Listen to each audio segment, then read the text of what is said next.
जहां महाकुंभ में माघ पूर्णिमा का स्नान जारी है। प्रयागराज में जबरदस्त भीड़ देखने को मिल रही है। त्रिवेणी के तट पर माघ पूर्णिमा स्नान के पर्व को लेकर श्रद्धालु और पर्यटकों का जन सैलाब उमड़ रहा है। संगम से 10 किलोमीटर तक चारों तरफ श्रद्धालुओं की भीड़ नजर आ रही है। प्रशासन के मुताबिक आपको अगर बताएं तो सुबह 6 बजे तक 70 लाख से भी ज्यादा लोग स्नान कर चुके हैं। अनुमान है कि आज 4 करोड़ श्रद्धालु डुबकी लगाएंगे। मेला क्षेत्र में वाहनों की नो एंट्री पर रोक लगा दी गई है और इसी के साथ प्रशासन ने क्राउड मैनेजमेंट के लिए विशेष रणनीति तैयार की है। श्रद्धालु गंगा तट पर डुबकी लगा रहे हैं। आज श्रद्धालुओं का 1 महीने का कल्पवास भी पूरा हो जाएगा। तस्वीरों के माध्यम से हम आपको दिखा पा रहे हैं श्रद्धालुओं की भीड़ किस तरह से उमड़ रही है और बढ़ती भीड़ को देख करके पुलिस प्रशासन भी पूरी तरीके से तैनात है। जानकारी दें आपको कि पवित्र डुबकी लगाने वालों की संख्या 45 करोड़ के पार चली गई है। ये सीधी तस्वीरें हम प्रयागराज से आपको दिखा पा रहे हैं, महाकुंभ की ये महा तस्वीरें।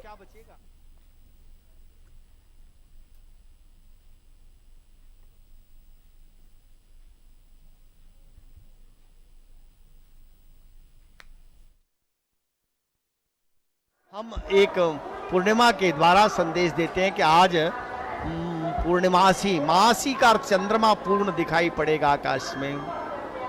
उस पूरी 16 कलाओं से उदित होगा। चंद्रमा की 16 कलाएं, राकापति सोडस उगहि तारागण समुदाय, सकल गिरिनी दव लाई बिनु रवि रात्रि न जाई, रात्रि जाती है रवि सूर्य से। तो ये दिन और रात्रि का जो मेल है, संध्या करती है, ये भगवती ही है जो सबको ये अवसर प्रदान करते हैं। यहाँ ये दिव्य स्नान चल रहा है। ये स्नान ही की दिव्यता बता रही है कि वस्तुतः ही कुंभ दिव्य है। दिव्यता ये दिखाई दे रही है। स्नान करने वाले खुद अनुभव करते हैं, डुबकी लगते ही दिव्यता का अनुभव होता है। और यही दिव्य ही, यही भव्य भी हो गया है। भव्य का अर्थ है सुंदर, दिव्य का अर्थ है दिव्य। लेकिन यह दिव्य भव्य नव्य भी है। नव्य का अर्थ है कि इसके पूर्व न भूतो न भविष्य तो नहीं कह सकते, क्योंकि भविष्य तो आगे जैसा भी बने परमात्मा बनावे उसी की व्यवस्था, पर न भूतो अभी तक इस प्रकार का कुंभ पर्व आयोजित नहीं हो सका। इसके पूर्व न कभी नहीं हुआ। तो न भूतो, हाँ भविष्यति में हो सकता है, क्योंकि उत्पस्यते च मम कोपि समान धर्मा कालो हयम निरवधि विपुलाच पृथ्वी। पृथ्वी बहुत बड़ी है, काल की कोई अवधि नहीं, निरवधि है, अनंत है। हो सकता है कोई ऐसे फिर महापुरुष आए जो इस सनातन धर्म की इस परंपरा को इससे भी और भव्य बना दे। तो यह नव्य भी है, भव्य भी है और दिव्य भी है, अतएव सेव्य भी है। सेव्य, सेवक सेव्य भाव बिनु भव न तरिय उर्गारी। गरुण जी से काकभूषण जी कहते हैं कि भाव को तरना हो तो सेवक सेव्य भाव ले आना होगा। सेव्य भाव तो दिव्यता भव्यता में जो सेव्यता भी आ गई है, निश्चित ही यह व्यक्ति के जीवन को धन्य बना रही है। जो आज यहाँ तक पहुँच पा रहे हैं या जो दूर से अपने घरों में भी रह करके इस दृश्य को देख रहे हैं, गंगा यमुना का मिलन तो देख ही रहे हैं, श्रद्धालुओं के स्नान ध्यान को देख ही रहे हैं, उनका भी जीवन धन्य है। वो भले न पहुँच पाए हों, पर स्नान करते हुए अगर अपने उसी जल में आवाहन करें नदियों का, या तीर्थराज प्रयाग का आवाहन करें। तीर्थराज प्रयाग, इसमें आप वास करिए, मैं स्नान कर रहा हूँ।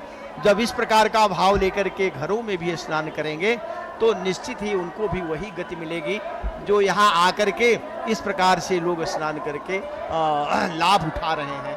तो श्रद्धालुओं का रेला बढ़ाई जा रहा है।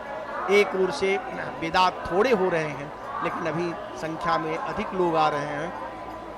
और स्नान के समय निश्चित ही जो स्नान के बाद के कृत्य हैं, उसको भी स्नान के बाद ध्यान, पूजन, फिर भजन, हवन भी होना चाहिए, क्योंकि आज कल्पवासी तो निश्चित ही हवन करते हैं, यज्ञ में उनकी आहुति पड़ती है।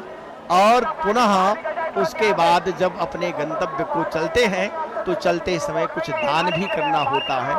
दान भी इसका एक अंग है। स्नान दान से व्यक्ति का जीवन धन्य होता है और वह आवागमन के बंधन से मुक्त होता है।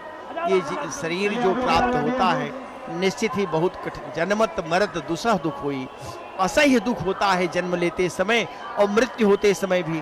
तो वो जब जीव माया में लिपट जाता है तो भूल जाता है कि हमको कोई कष्ट हुआ था।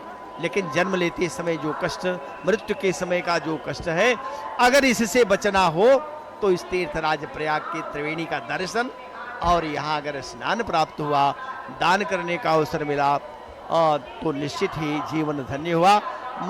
जो महाकवि कालिदास ने कहा था कि तत्वावबोधेन विनापि भूयः तनु त्यजाम नास्ति शरीर बंधः।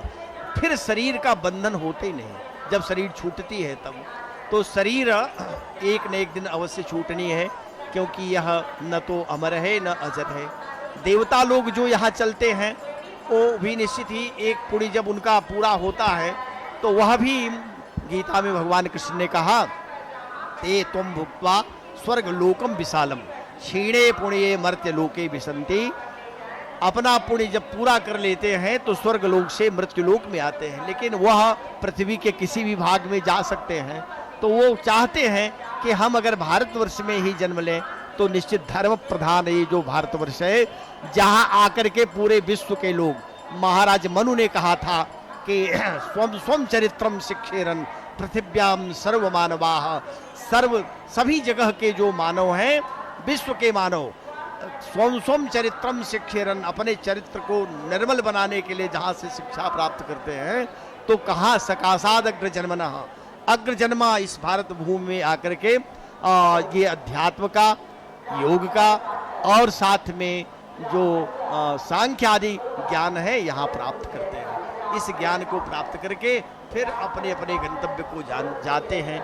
आज ये सचमुच जो हमारा ये कदम से कदम मिलाकर चलने की स्थिति हम देख रहे हैं, स्नान की स्थिति देख रहे हैं, इसको हमारे ऋषियों ने भी कहा था कि संगक्षध्वम संबद्धध्वम सम वो मनांसी जानताम देवा भागो यथा पूर्वम, देवा भागे यथा पूर्वम संजानानाम उपासते। संगक्षध्वम, हम साथ साथ चलें, संबद्धध्वम, एक ही बात बोलें, सम वो मनांसी जानताम, एक दूसरे के मन को ठीक ठीक जानते पहचानते रहें। और जैसे देवताओं ने अपने भाग को ग्रहण किया, अगर हम भी